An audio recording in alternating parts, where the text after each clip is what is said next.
14, abre aí, amém? Todo mundo? Versículo 14.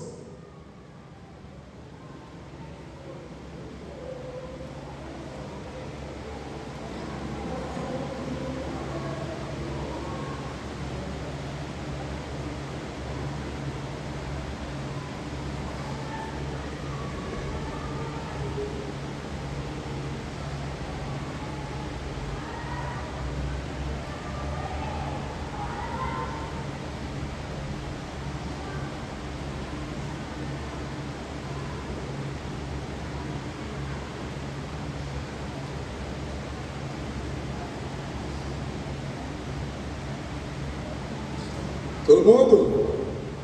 Sim?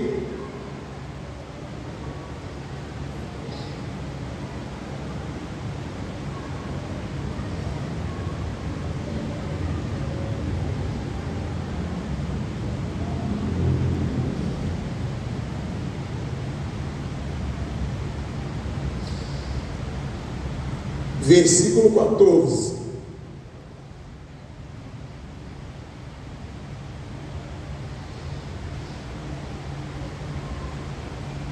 Volta um pouquinho no 12 e 1 aí, para a gente entender todo o contexto, amém?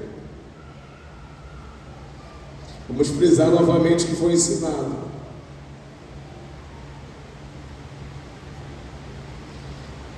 12. Se é necessário que eu me glorie, ainda que não seja conveniente, vou falar a respeito das visões e revelações do Senhor. Presta atenção aqui.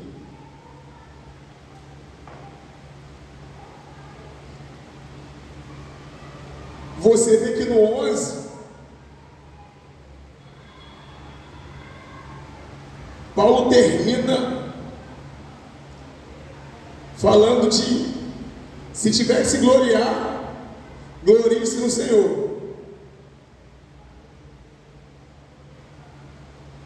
Só que aqui no 12, ele começa a se gloriar. E ele se auto-intitula como louco. Eu faço isso como fora de mim. Vocês me constrangeram a isso. Porque ele se auto-intitula como louco, pastor. Porque ele começa a usar métodos que ele mesmo desaprovava. Por isso que ele inicia o 12 falando, se é necessário que eu me glorie, ainda que isso não seja vantajoso, convincente, conveniente, eu vou me gloriar. Porque o que acontece é que nessa igreja de Corinto se levantou os falsos apóstolos, né? E uma minoria, parte da igreja, começou a dar guarida, dar ouvidos a essa parte que se opunha ao ministério de Paulo.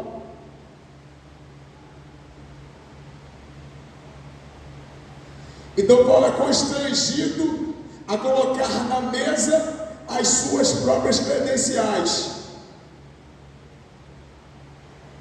tendo em vista que o objetivo de Paulo era se enaltecer. O que estava em jogo não era a reputação dele, o que estava em jogo era a integridade do evangelho que ele anunciava. Por isso que ele fala isso, se é necessário que eu me glorie, ainda que não seja vantajoso para mim, eu vou me gloriar, e vou colocar na mesa as minhas credenciais, desbancando a petulância desses falsos que se levantam contra o evangelho que eu anuncio. Amém? Se é necessário que eu me glorie, ainda que não seja conveniente, vou falar a respeito das visões e revelações do Senhor. Conheço um homem em Cristo que há 14 anos foi arrebatado até o terceiro céu. Se isso foi no corpo ou fora do corpo, não sei, Deus o sabe. Eu sei que esse homem, se no corpo ou sem o corpo, não sei, Deus o sabe, foi arrebatado ao paraíso e ouviu palavras indizíveis. que homem nenhum tem permissão para repetir, presta atenção. Você vê que mesmo sendo necessário, pela proteção do Evangelho, ele se gloria, mas ao mesmo tempo ele reluta em relação a isso. Diz que ele fala, conheço um homem, que era ele. Então você vê uma relutância em se gloriar, mesmo sendo necessário. Por quê, pastor? Porque essa é a preocupação do homem de Deus. Não chamar demasiadamente a atenção para si. Por quê, pastor? Porque toda atenção, toda projeção, toda glória é para quem? Para Jesus. Então essa é a preocupação do apóstolo. Mesmo que seja necessário me gloriar, falar das minhas pretensões, né? Das visões, das minhas credenciais, eu vou fazer pela proteção desse Evangelho. Conheço um homem, que era ele mesmo, que foi arrebatado até o terceiro céu e ouviu palavras inefáveis, que ao homem não é lícito falar. Então é só abordando alguns pedaços, porque esse 12 aqui já foi pregado no estudo passado. Mas como eu vou dar continuidade no 12, é bom você entender todo o contexto também.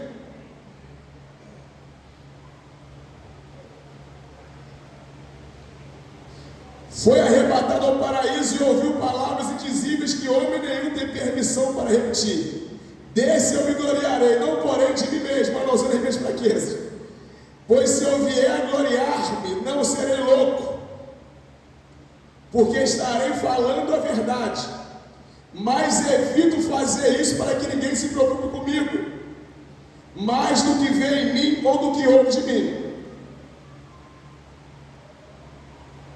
E para que eu não ficasse orgulhoso com a grandeza das revelações, foi-me posto um espinho na carne, mensageiro de Satanás, para me esbofetear, a fim de que eu não me exalte. Presta atenção aqui.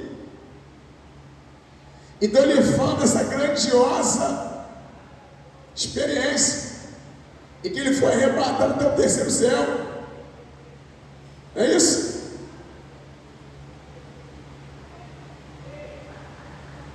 Já te expliquei que o terceiro céu é o nível mais elevado, né? Se fala do primeiro céu, que é o atmosférico, o segundo, onde se encontram as galáxias, e o terceiro, que é o paraíso, é o trono de Deus. Então ele coloca em xeque a visão, a experiência que ele teve.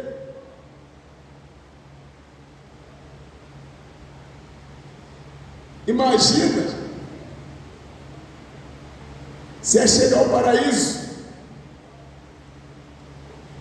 ouvir coisas que o homem não é lícito falar. Que privilégio! Diante de tanta oposição que esse homem enfrentava, oposição por parte das pessoas, oposição por parte de uma minoria da igreja, mas honra de Deus. Por que honra de Deus? Porque uma experiência como essa é uma honra da parte de Deus. E assim será conosco. Criticados, caluniados, mal empreendidos, mal compreendidos, mas honrados por Deus. Quanto mais as pessoas se levantam, quanto mais falam, mais Deus nos leva a níveis mais profundos. E esse homem foi arrebatado ao terceiro céu. Muitos se comemoram, né? Fulano foi do universo, e a lua. Paulo tirou onda, Paulo foi lá no paraíso, no trono. Faça ideia que o cara não viu e ouviu palavras inefáveis que ao homem não é lícito falar. Aí a pergunta é: pastor, mas como não se ensoberbecer diante de algo tão magnífico, tão profundo? Como não ficar vaidoso? Aí ele fala ali: para que eu não fique vaidoso por causa das grandezas dessa revelação, foi-me posto um espinho na carne, a saber, o mensageiro de Satanás, para me esbofetear, a fim de que eu não me exalte. Você vê que Deus, ele sabe cuidar, né? Deus sabe equilibrar a balança. Se corria o risco de um grande homem de Deus como esse ficar vaidoso quanto mais da gente, mas até certo ponto Deus permitia os ventos contrários, amém? As dificuldades não vai consumir quem é de Deus, não consumiu Paulo, mas Deus permitia até certo ponto os ventos contrários, as adversidades, para produzir nele uma coisa chamada quebrantamento espiritual. É nesse momento de adversidade que a minha autossuficiência é quebrada. Então olha o cuidado de Deus.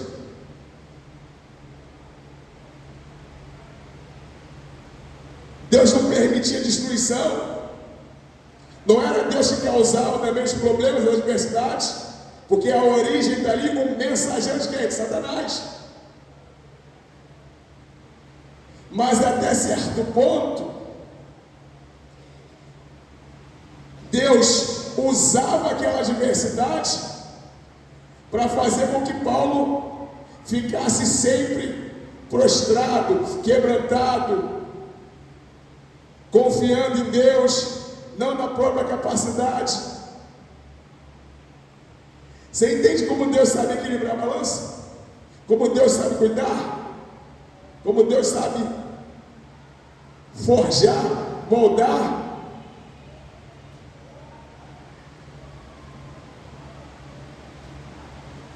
E para que eu não ficasse orgulhoso com a grandeza das revelações, foi-me posto um espinho na carne, mensageiro de Satanás, para me esbofetear, a fim de que eu não me exalte. 3 vezes pedi ao Senhor que o afastasse de mim. Então ele disse: a minha graça é o que te basta, porque o poder se aperfeiçoa na minha fraqueza. Presta atenção aqui. Você vê que essa adversidade levou Paulo a orar, amém? Clamar, suplicar.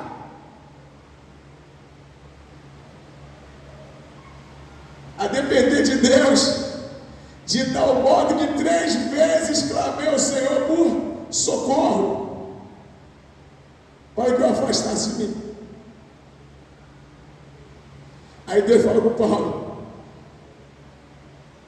e na tradução original e Deus fala com Paulo, mas de uma vez por todas. E Deus disse de uma vez por todas. Isso faz toda a diferença, porque ele é um tom mais enérgico. Porque Paulo, você imagina Paulo diante dessas visões, de tudo que você contempla, Paulo, a tua responsabilidade de permanecer confiando em mim é maior. Por isso que você aprende aqui, quem muito é dado, muito é o quê, pastor? Cobrado. A tua responsabilidade é muito grande, porque todo culto você vê Deus operando. Todo culto é uma experiência sobrenatural. Aí você, por qualquer probleminha, vai ficar se laboriando, reclamando, chorando. Por isso que ali, mediante a grandeza dessa revelação, dessa experiência, Deus te levanta e fala com o Paulo: Paulo, estou falando com você, rapaz, de uma vez por todas. Deixa de palhaçada, rapaz. A minha graça te basta, te é suficiente. A graça aqui são todos os recursos que estão disponíveis para mim e para você mediante a morte e ressurreição de Jesus. Mediante a morte e ressurreição de Jesus, os recursos estão disponíveis para a igreja. Salvação, libertação, cura, provisão, proteção. O que Deus está falando para Paulo, parafraseando assim: Paulo, presta atenção, rapaz. Para cada necessidade, meu querido, que você passa, eu tenho minha provisão. Eu tenho o que você precisa, Paulo. Você tem acesso a isso, rapaz. Essa palavra é um bálsamo para você. Porque quantas vezes você passa por necessidade, né? E é Deus falando para você: a minha graça te é suficiente. Os meus recursos estão à sua disposição. Coisa forte, né? Não é como no supermercado, não, gente, né? Você vai lá na prateleira do supermercado, às vezes está em falta lá, né? O mantimento que você deseja. Com Deus não. O céu não tem falta de nada, não. Está precisando disso? Coloca a palavra em prática, exerça a fé e você recebe. Deus é tudo que você precisa, entenda isso. Por isso, quando Deus manda Moisés chegar a Faraó, que ele fala: Moisés, fala que o eu sou te mandou. O eu sou. Você vê que Deus não põe uma definição, não. O eu sou, Moisés. Porque Deus é exatamente que você e eu, que nós precisamos. Está precisando de cura? Eu sou o Jeová Rafa, o Deus que te sara. Está precisando de provisão? Eu sou o Jeová Jireh, de justiça, de Zequenui. Eu sou o Deus que você precisa. Paulo, a minha graça te basta. Os meus recursos estão à tua disposição. Usa o meu poder e vence qualquer adversidade que você enfrenta na sua vida. Amém?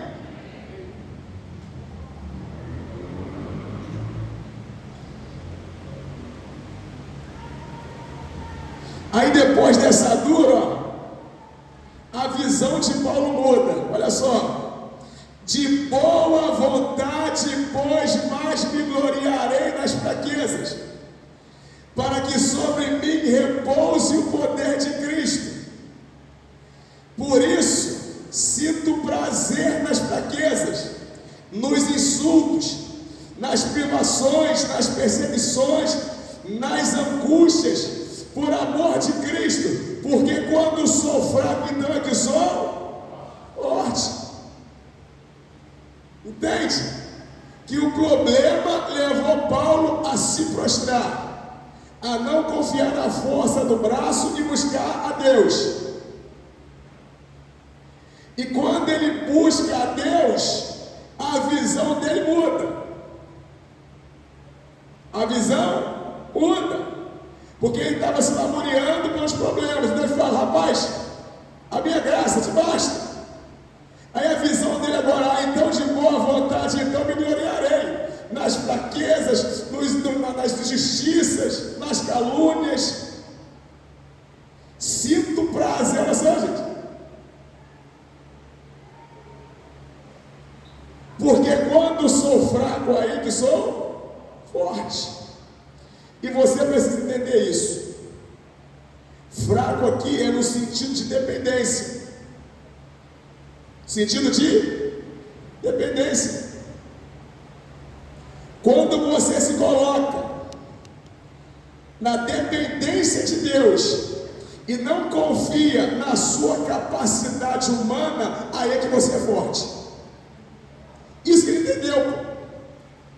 Por isso que ele se levanta e fala assim: então pode vir tudo, pode vir as privações, pode vir as lutas, porque eu entendi que não é na minha capacidade, é na força e no poder do meu Deus. Entende? Olha a matemática de Deus. Quando eu sou fraco, aí eu sou forte. Quando eu me coloco debaixo da dependência de Deus. Não confio nas minhas possibilidades, nas minhas condições. Quando eu confio exclusivamente em Deus, é aí que eu sou forte, é aí que eu vejo o poder de Deus se aperfeiçoando e se manifestando na minha vida. Amém?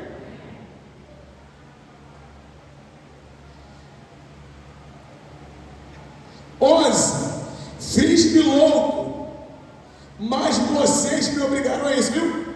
É isso que eu te falei. Isso que ele fala, eu me fiz louco, mas vocês me constrangeram a isso. Vocês me obrigaram a isso. E que ele se intitula louco por isso, porque ele se gloria, porque ele coloca na mesa as credenciais. Ele começa para desbancar os falsos. Era algo que ele propriamente dito reprovava. Mas, pelo zelo da igreja, não pela sua reputação, mas pela integridade do Evangelho, eu me fiz louco, mas vocês me constrangeram a isso. Fiz-me louco, mas vocês me obrigaram a isso. Eu devia ter sido recomendado por vocês, pois em nada fui inferiores e superapóstolos, ainda que nada sou, pois as minhas credenciais de apóstolo foram apresentadas no meio de vocês, com toda a paciência, por sinais, prodígios e maravilhas. Presta atenção aqui. Outra coisa que ele fala, eu deveria ser recomendado por vocês. Eu deveria ser louvado por vocês. Aqui ele chama a atenção porque há um menosprezo por parte da igreja. Por isso que ele fala, eu deveria ser recomendado, eu deveria ser louvado por vocês. Vocês deveriam ter muito apreço por mim, porque os sinais distintivos do meu apostolado são manifestos entre vocês, através de sinais, prodígios e maravilhas. Parafraseando, eu deveria ser muito estimado por vocês, porque vocês desfrutam de coisas grandiosas. É poder, é milagre, experiências. Então você vê uma indignação do apóstolo Paulo. Amém? Pois as minhas credenciais de apóstolo foram apresentadas no meio de vocês, com toda a paciência, por sinais, prodígios e maravilhas. Pois em nada vocês foram inferiores às demais igrejas, senão no fato de eu não ter sido pesado a vocês. Perdoe-me nessa injustiça. Preste atenção aqui. Ele segue dizendo, eu deveria ser recomendado por vocês, deveria ser muito estimado pelo evangelho que eu prego. Isso é manifesto claramente entre vocês, através de milagres, sinais.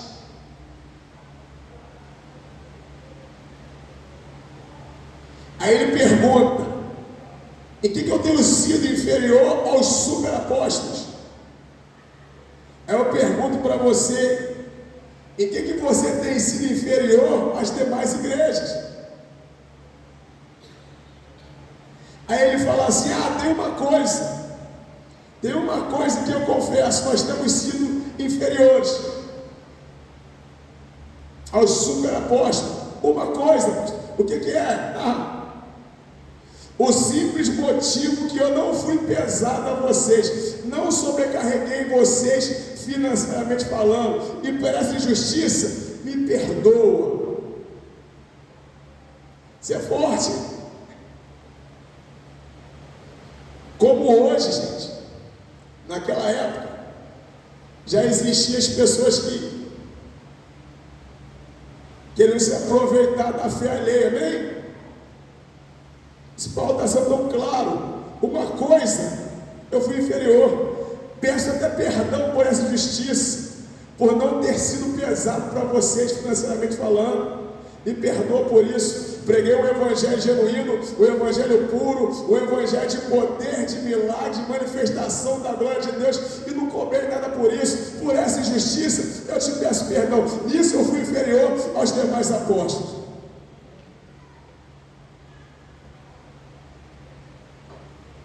Amém? Aqui começa o estudo, amém? Isso só foi uma pincelada do estudo passado. Eis que pela terceira vez estou pronto para visitá-los, e não serei um peso para vocês, pois não estou interessado nos bens de vocês, e sim em vocês mesmos. Não são os filhos que devem juntar riquezas para os pais, mas os pais para os filhos. Então Paulo está se preparando para uma terceira visita para a igreja de Corinto. Foi uma igreja muito amada por Paulo, né? Muito pastoreada. Muito Paulo abriu os braços para essa igreja. Mas uma igreja que muito deu trabalho para o apóstolo Paulo. Pela terceira vez estou indo aí, e vou mostrar para vocês a minha motivação. Eu vou aí e não vou ser um peso para vocês não, financeiramente falando, porque eu estou em busca de bens materiais não. Eu não estou em busca de dinheiro. Eu estou em busca do bem espiritual de vocês. E você vê que ele faz alusão ao pai e o filho, né? Naturalmente falando, a função de prover, não é o pai? Ele é o pai que junta riqueza para os filhos. Eu não estou esperando isso de vocês, não. Essa obrigação financeira, não, pelo contrário. Não é os filhos que juntam riqueza para os pais, não. Essa função de prover financeiramente, emocionalmente, o cuidado espiritual é minha. Aí ele faz um contraste com os falsos apóstolos que estavam dentro da igreja e visando explorar a fé alheia. Ele faz um contraste. Eu, diferentemente, estou chegando aí, não vou ser pesado, não quero nada de vocês, porque o homem de Deus é um dispenseiro. Muito pelo contrário, eu não quero ajudar nada não, muito pelo contrário, eu quero dar para vocês tudo que eu tenho. Esse é o homem de Deus, hein?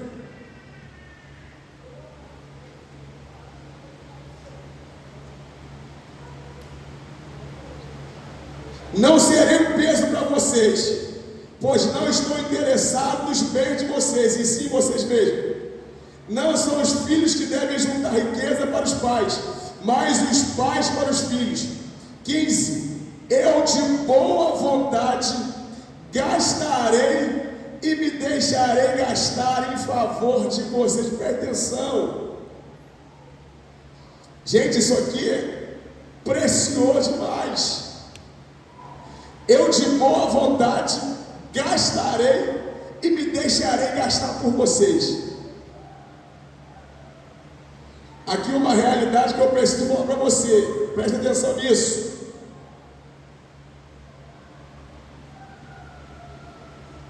A expansão do reino de Deus, a edificação da igreja, é um trabalho árduo.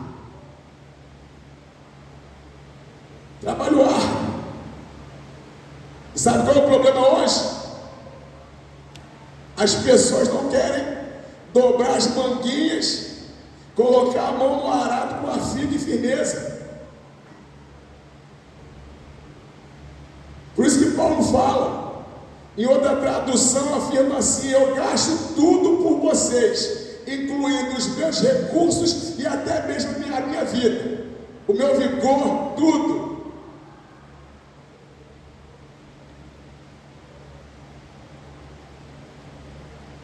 Então você sabe que edificar a igreja é uma tarefa desgastante, gente. Tem que empreender esforço. Vai exigir do teu tempo, vai exigir dos teus recursos, da tua disponibilidade. Amém? E a verdade é que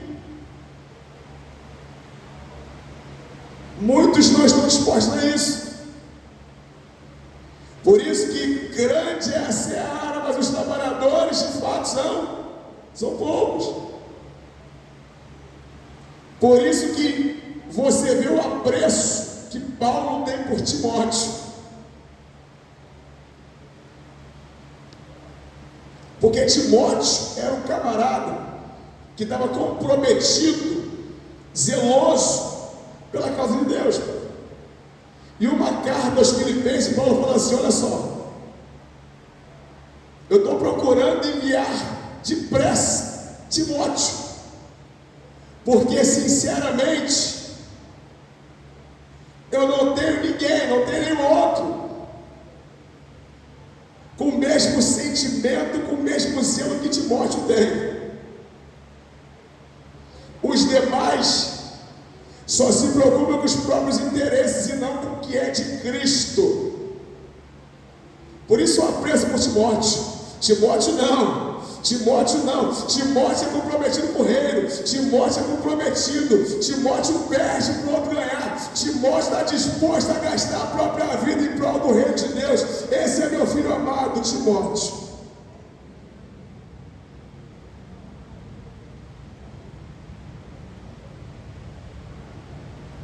Porque é muito fácil, gente, ostentar credenciais.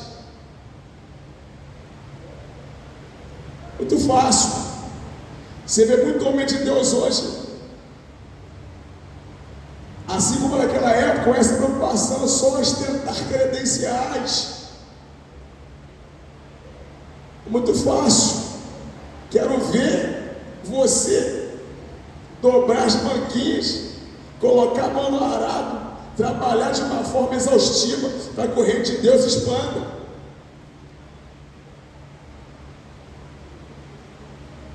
Você vê que teve uma situação na igreja, que esse camarada aqui, o apóstolo Paulo, ele se indigna tanto. O cara se indigna. Os camaradas lá, os falsos apóstolos, ostentando as suas credenciais, e eu isso, e isso, e isso. Aí Paulo se levanta assim: quer saber de uma coisa? São hebreus, eu também sou. Israelitas, eu também.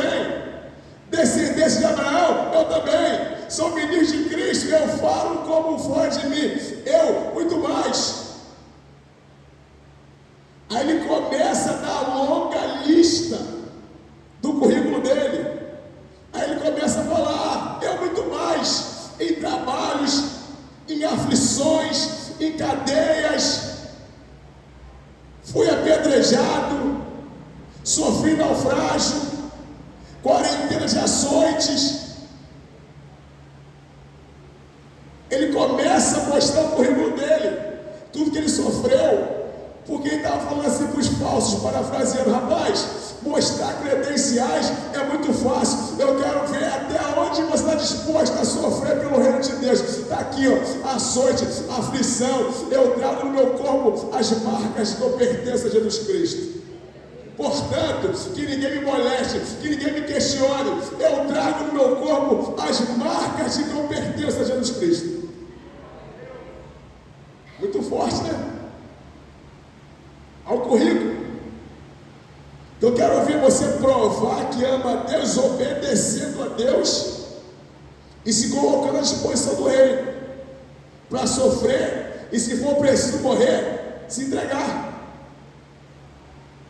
Que é muito fácil, você falou o lema do ministério, né? Até que nada mais importe. Eu quero ver isso na prática, na íntegra, né? Que Paulo anda indignado. Falar que é de Deus, mostrar uma performance, isso e aquilo é muito fácil. Quero ver dobrar as manguinhas, ir para a seara, trabalhar, sofrer, se colocar à disposição do reino, e se for preciso morrer por essa causa, dar a vida por isso. Amém?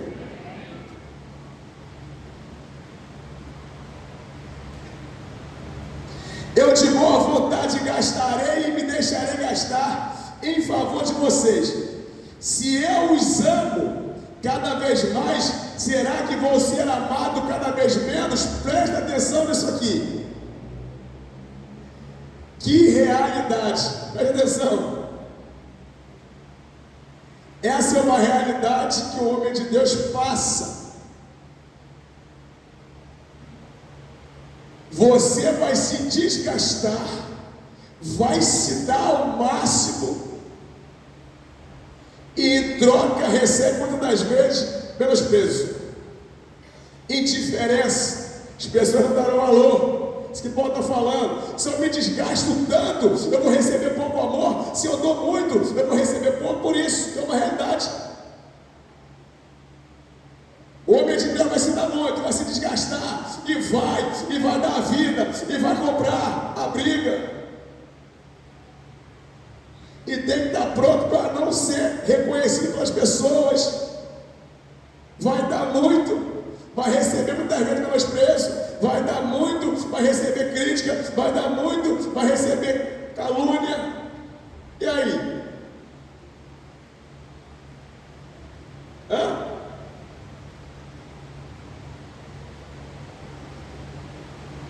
Mais uma coisa o pastor te fala. Por mais que não se tenha muitas das vezes o reconhecimento por parte das pessoas, uma coisa é certa e garantida: o nosso reconhecimento vem de Deus.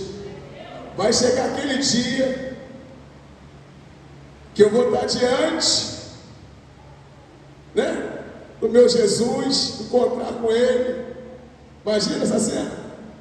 Ele diante de mim, de você: servo bom e fiel, entra no meu repouso. Tu foi fiel lá embaixo, Senhor. Muitas lutas, oposições, aflições, calúnias, perseguições, traições, mas tu não negaste o meu nome, servo fiel. E eu via do teu esforço, o teu amor, eu vi a falta de reconhecimento, mas é o que te disse, servo meu: ser fiel até a morte, e dar-te-ei a coroa da vida. Vem aqui, rapaz, eu vou te recompensar. Tu vai ser coroado agora com uma coroa que não é perecível. Toma aqui a coroa da vida. Rabachúbia, cabanabachúbia. Amém? Deus é fiel, recompensa vem do alto.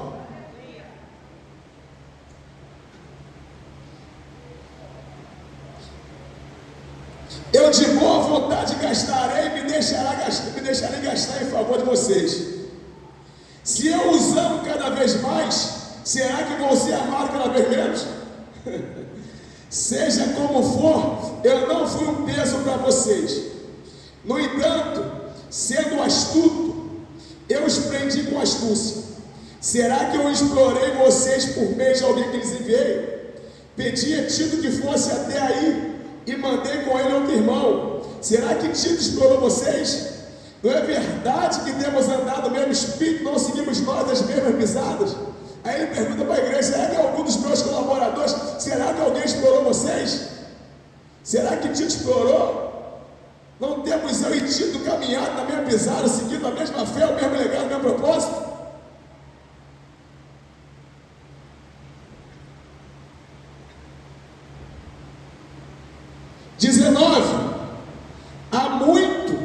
Há muito vocês podem estar pensando que queremos nos defender diante de vocês. Falamos em Cristo diante de Deus. E tudo isto, meus amados, é para a edificação de vocês, pois tenho receio que, indo até aí, eu não os encontro na forma em que gostaria de encontrá-los. e que também vocês me achem diferente do que esperavam, e que haja entre vocês briga, inveja, ira, egoísmo, difamação, intriga, orgulho e tumulto. Presta atenção aqui. Então a preocupação do apóstolo Paulo era com o estado espiritual da igreja, amém?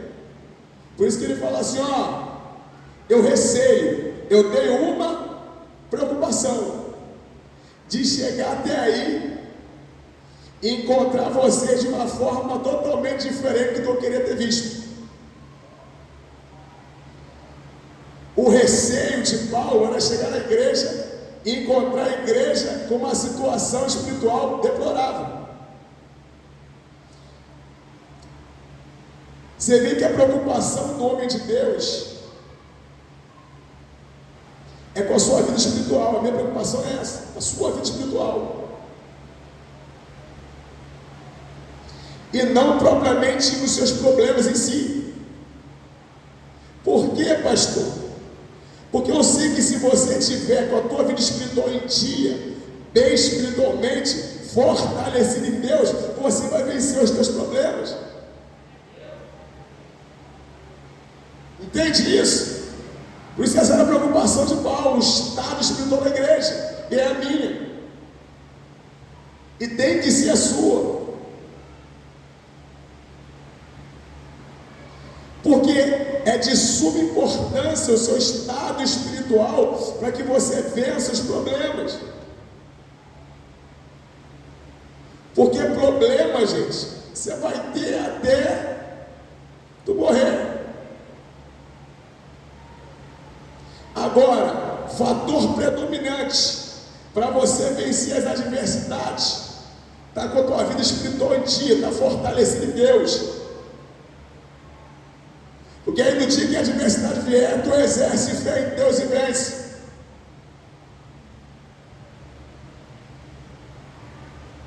Por isso que Paulo falava assim: por meio de Cristo Jesus eu sou mais do que vencedor. Através de Jesus eu venço tudo. Aí ele segue falando: eu tudo posso naquele que me fortalece. Parafraseando, ele está falando assim: olha só, nada pode me parar, nem problema nenhum, nada pode me parar, nada pode me impedir, nada pode me deter de avançar. Não há dificuldade, não há calor, nada pode me parar, porque eu estou fortalecido em Deus. E pela força desse poder, eu posso todas as coisas. Eu tudo posso através de Jesus Cristo, que me fortalece. Então você entende que você é fortalecido em Deus, buscando, jejuando, se alimentando, tu vai estar pronto, forte em Deus, para vencer as adversidades. Então essa era a preocupação do Paulo. Eu receio chegar aí, não encontrar vocês da forma como eu gostaria. A minha preocupação é que eu chegue aí e encontre brigas, rixas, divisões, facções, que são características de quem está mal espiritualmente. Amém? Sintomas.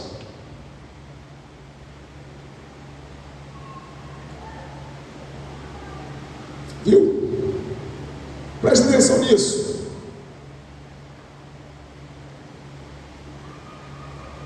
Sabe qual é o problema aqui? Uma coisa chamada falta de consagração. Sabia?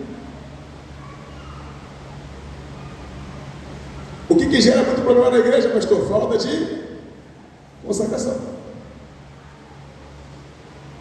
Porque os sinais apresentados aqui é de uma pessoa que anda na carne, anda no natural, que tem uma falta de consagração, gente. Já te expliquei e vou te explicar de novo. O cristão, né? O que está em Cristo Jesus, ele tem as duas naturezas: a caída e a nova recriada em Deus. Diferente da pessoa que ainda não se entregou para Jesus. Ela só tem a natureza pecaminosa que ela recebeu de Adão, que ela herdou, né? A natureza que foi corrompida pelo pecado. Então quem não se entregou a Jesus, ele só tem essa natureza. E essa natureza é inclinada para o pecado. Então, para a pessoa que não se rendeu a Jesus ainda, a natureza dela vai levar ela a viver uma vida pecaminosa.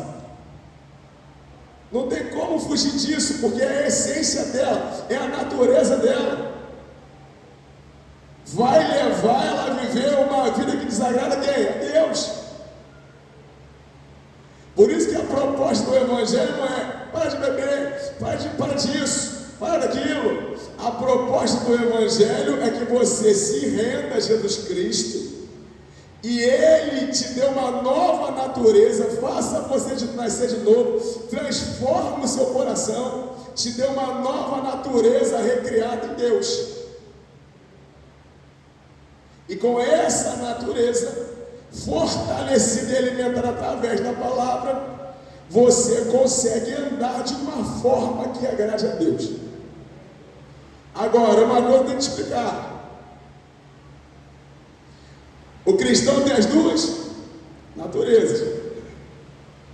E a Bíblia relata uma guerra entre ambas as naturezas.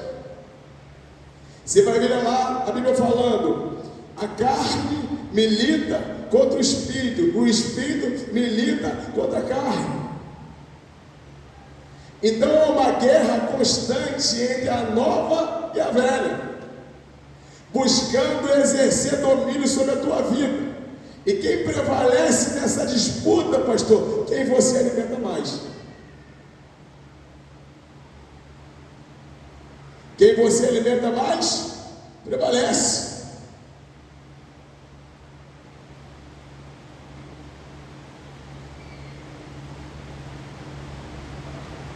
Amém?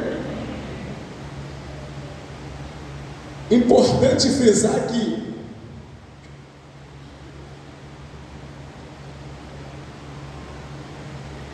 andar na carne é você andar debaixo do controle dessa antiga natureza. Andar no Espírito é andar sob o controle do Espírito Santo, da nova natureza, amém?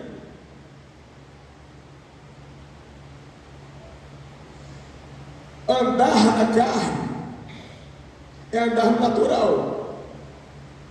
Não é propriamente viver uma vida pecaminosa em si, preste atenção nisso. É você só se envolver com aquilo que é cotidiano, humano, comum, a sua vida do lar, comum, o seu trabalho, o seu estudo. É você só se alimentar de coisas naturais e negligenciar disciplinas espirituais. Quando você faz isso, você está andando natural. E quando você só se ocupa, só se alimenta de coisas naturais, a tendência é que a sua antiga natureza, os seus desejos pecaminosos fiquem a cada dia mais aflorados. Isso que eu falei, que andar no natural, na carne, não é viver uma vida pecaminosa em si. Porém, a carne vai ganhando força e terreno, e no final ela vai subjugar. Ou você mata a carne, ou ela mata você. No final ela vai te levar quieta.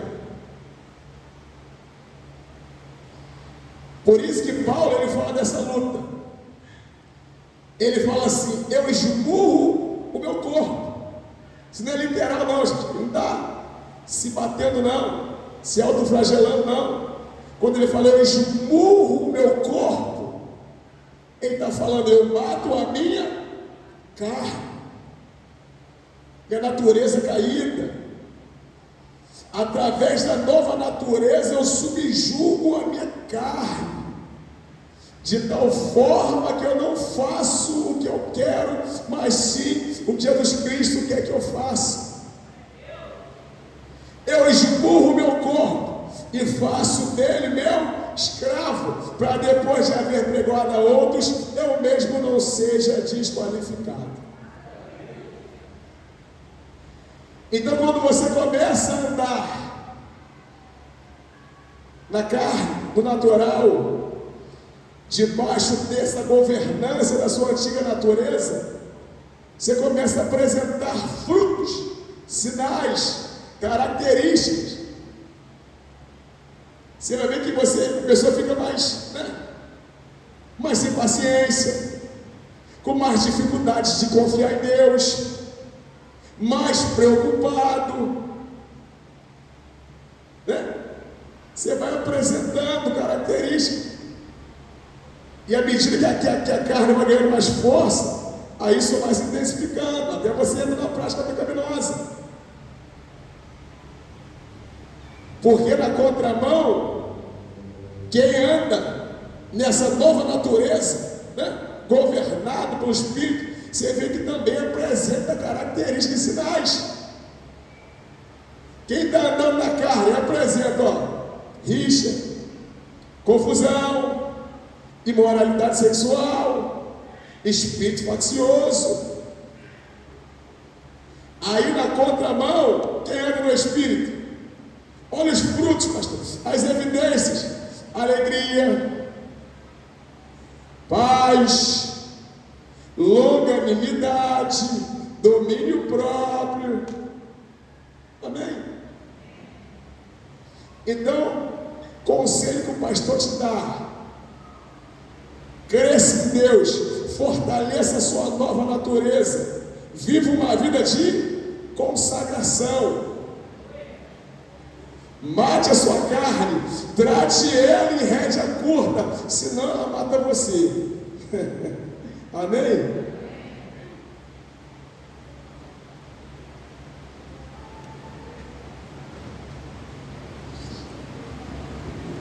Pois tenho receio de que, indo até aí, eu não encontre na forma que gostaria de encontrá-los, e que também vocês me achem diferente do que esperavam, e que haja entre vocês briga, inveja, ira, egoísmo, difamação, intriga, orgulho e tumulto.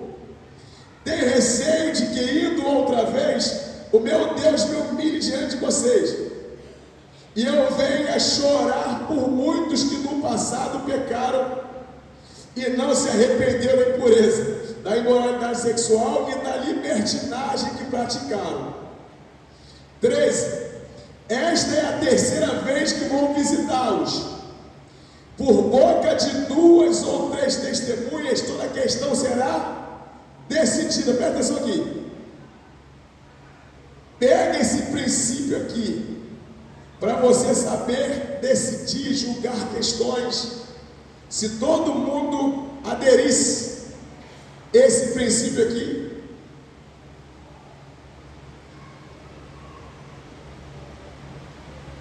toda questão será confirmada por 2 ou 3 testemunhas. Já viu quantos problemas, quantas calúnias se proliferam por isso? As pessoas falam de coisas que elas nem têm certeza.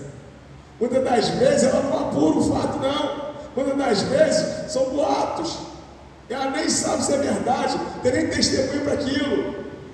Ela ouve, reproduz aquilo. Que Paulo está falando ali o seguinte: olha só. Antes de falar alguma coisa, avalia, examina, busca testemunhas, porque a presença de testemunhas, autentifica mais a questão. Então, cuidado para você não julgar uma questão de uma forma precipitada. Muito cuidado com isso. Avalie a questão, 2 testemunhas, 3 testemunhas, para não incorrer em injustiça, né? Esta é a terceira vez que vou visitá-los. Por boca de 2 ou 3 testemunhas, a questão será decidida. Já o disse anteriormente, e digo de novo, como fiz quando estive presente pela segunda vez. Mas agora, estando ausente, digo aos que no passado pecaram, e a todos os demais: se eu for outra vez, não os pouparei. Presta atenção. Aqui Paulo fala para a igreja: ó, eu já adverti você no passado, já falei, fui tolerante, avisei, corrigi, falei de novo. Só que agora acabou. Agora eu vou aí e não vou poupar ninguém. Agora eu vou para o confronto, agora eu vou para a repreensão. Você vê que equilíbrio pastoral, que cuidado, né?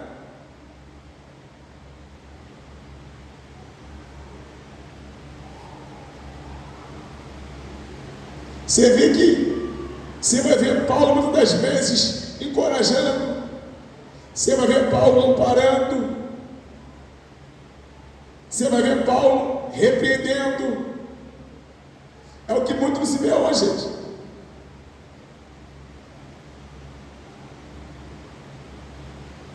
Quem está desanimado, eu preciso encorajar. Quem está fraco, eu vou ajudar a amparar para que ele não caia. Agora, quem sabe o que tem que fazer e insiste no erro, eu preciso repreender, gente.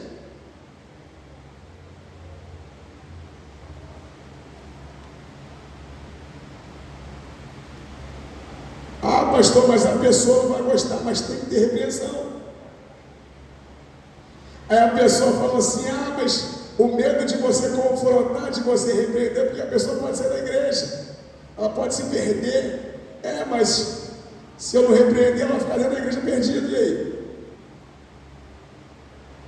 Porque a repreensão, presta atenção, o intuito da repreensão não é a destruição, o intuito da repreensão é a restauração. Porque se eu não te repreendo quando você está fazendo algo de errado, você vai continuar caminhando para o abismo. Então a repreensão é a chance de você ter os teus olhos abertos e recalcular a rota.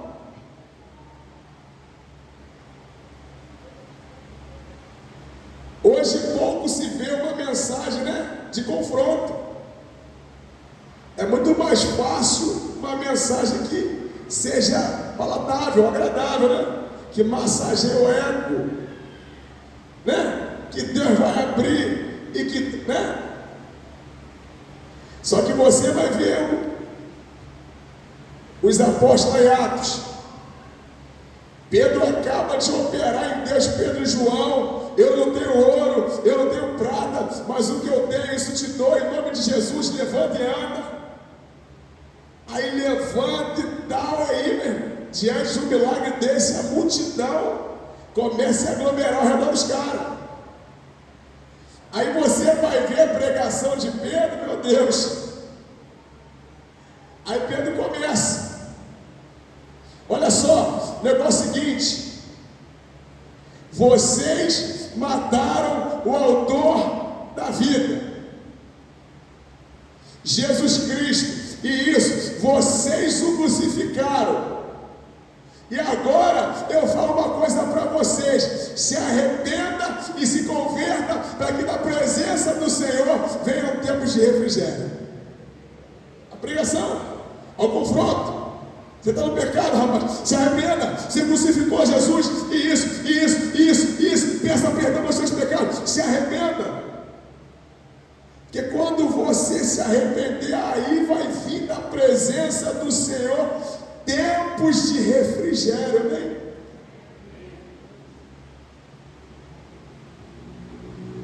Para que o pecador entenda a necessidade que se tem de um Salvador, é preciso que eu mostre quem Ele é. É preciso que eu confronte Ele com uma realidade que Ele não conhece. Que a vida que Ele vive crucifica Jesus de novo.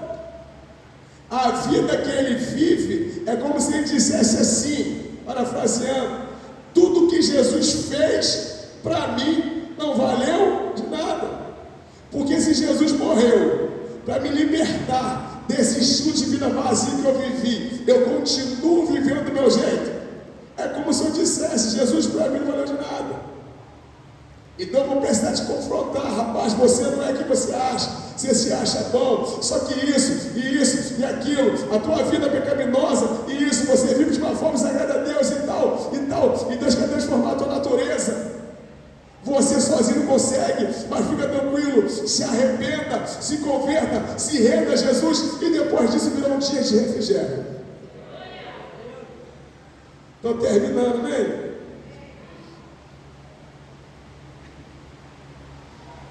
Viu? Eu não os comparei, vou repreender.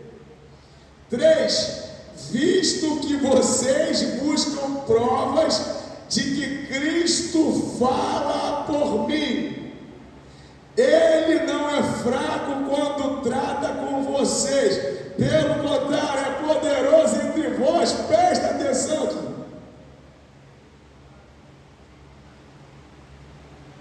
Você vê que os caras acabam assim, a igreja, né? Vocês buscam provas de que Cristo fala por meu intermédio. Sabe o que é isso? Aquela pessoa que fica vasculhando, procurando erros. Vocês buscam provas. Buscam provas para qualificar o nome de Deus. Estou buscando, estou procurando, estou caçando algo. Vocês buscam prova. Você busca. Diante da repreensão, você quer desqualificar o nome de Deus. Você quer buscar prova, você quer achar alguma coisa para desqualificar, para falar.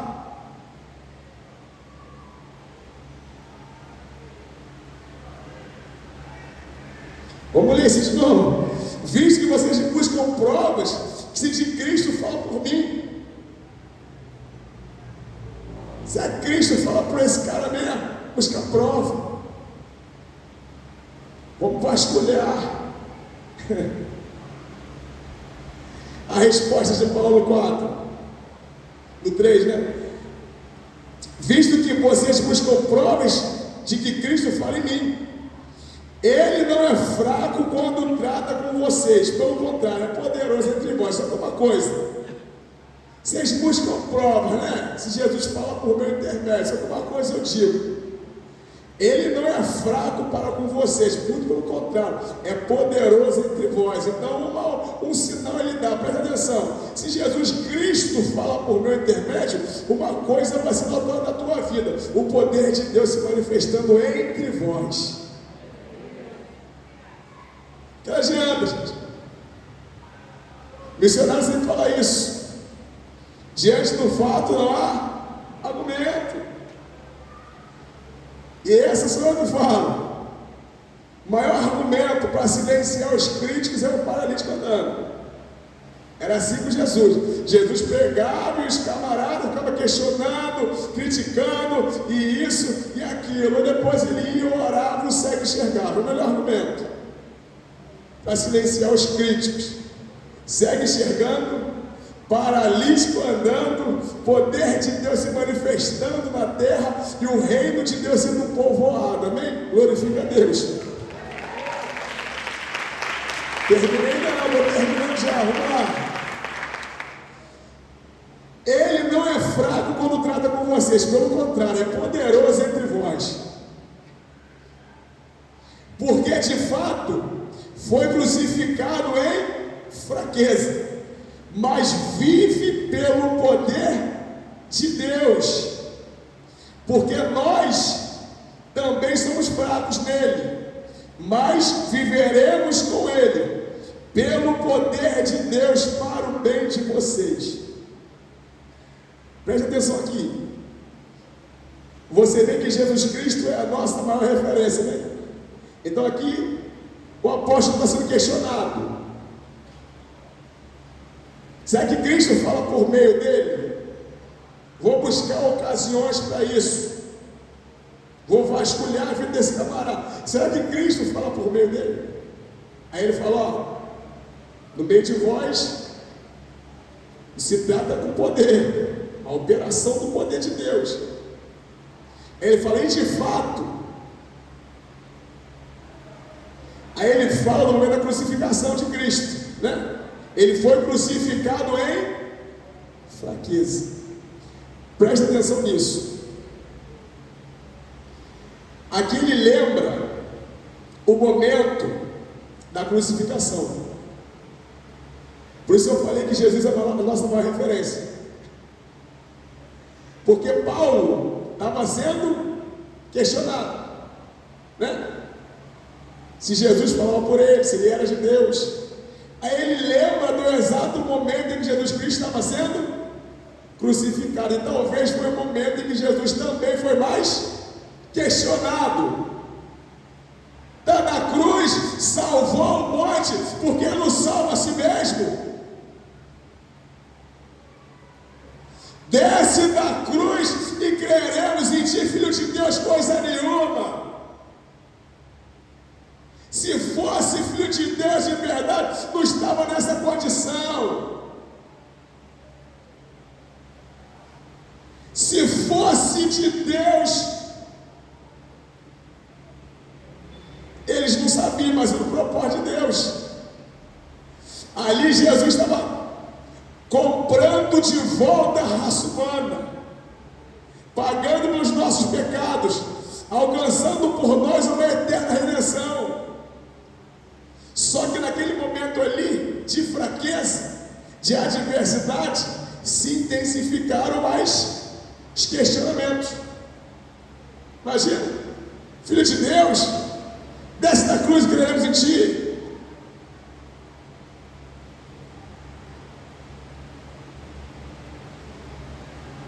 Então ele fala desse momento de crucificação, de fraqueza, vírgula, mas vive pelo poder de Deus. Sabe o que significa isso? Ele passou por um momento de adversidade, em que foi muito questionado, mas ele não ficou preso no madeiro, não. Ele ao terceiro dia ressuscitou. Ele está morto, não, ele vive. E vive pelo poder de Deus. Sabe que sentido é isso? Jesus foi crucificado e muito questionado, porém a ressurreição de Jesus autentificou tudo aquilo que ele falou. E assim também será conosco. Momento de adversidade, questionaram Paulo, questionaram Jesus, vão me questionar e vão questionar você também. Só que a boa notícia é que o mesmo poder que ressuscitou Jesus dentre os mortos está à nossa disposição. Mediante as adversidades, vamos acionar esse poder, e esse poder vai confirmar que nós somos verdadeiramente homens e mulheres de Deus.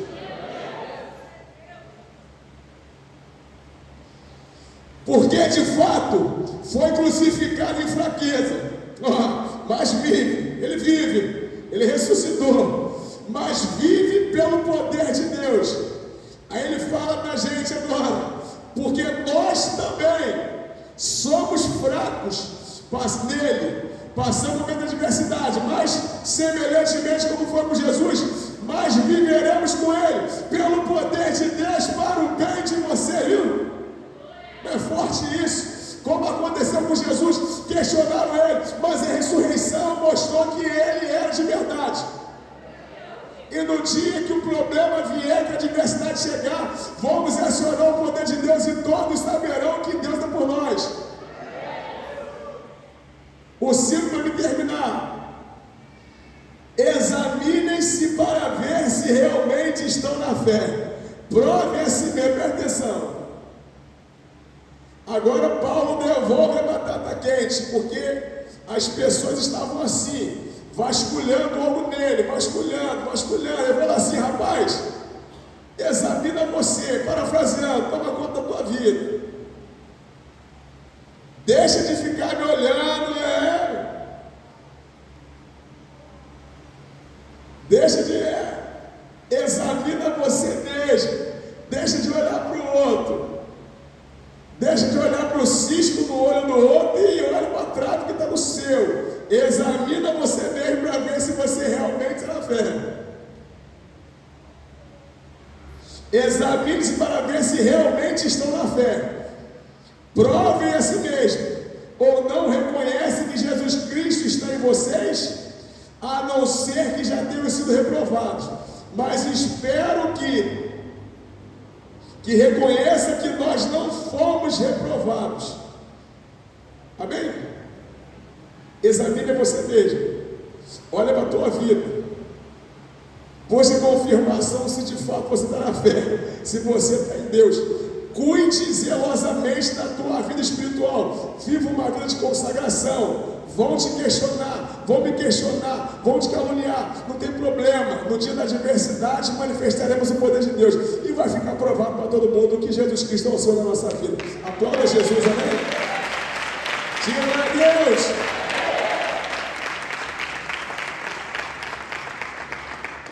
9h52, pastor, passou um pouquinho, mas me perdoa.